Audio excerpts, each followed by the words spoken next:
अकोला शहरातील मध्यवर्ती बस स्थानकाच्या परिसरात एक धक्कादायक घटना घडली आहे। येथे कचऱ्याच्या ढिगाऱ्याला अचानक आग लागली, ज्यामुळे एकच खळबळ उडाली। याच परिसरात एसटी महामंडळाचा पेट्रोल पंप आणि अनेक बसेस उभ्या असल्याने मोठी दुर्घटना टळली आहे। अकोला शहरातील मध्यवर्ती बस स्थानकाच्या परिसरात कचऱ्याच्या ढिगाऱ्याला अचानक आग लागली।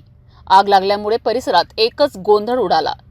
याच परिसरात एसटी महामंडळाचा पेट्रोल पंप आणि अनेक बसेस उभ्या असल्याने एक मोठी दुर्घटना टळली। सुदैवाने काही कर्मचाऱ्यांनी तत्काळ बोरिंगच्या पाण्याचा उपयोग करून आग विझवण्याचा प्रयत्न केला आणि याच दरम्यान अग्निशमक दलाला माहिती देण्यात आली।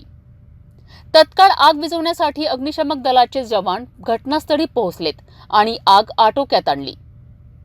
सुदैवाने या घटनेत कुठलीही जीवितहानी झाली नाही, परंतु या घटनेमुळे बस आगारातील सुरक्षा व्यवस्थेबाबत प्रश्नचिन्ह निर्माण झाले आहे। प्रशासनाला आता यावर अधिक दक्षता घेण्याची आवश्यकता आहे। या घटनेने बस आगाराच्या सुरक्षेबाबत गंभीर चिंतेचे वावड उठवले आहे।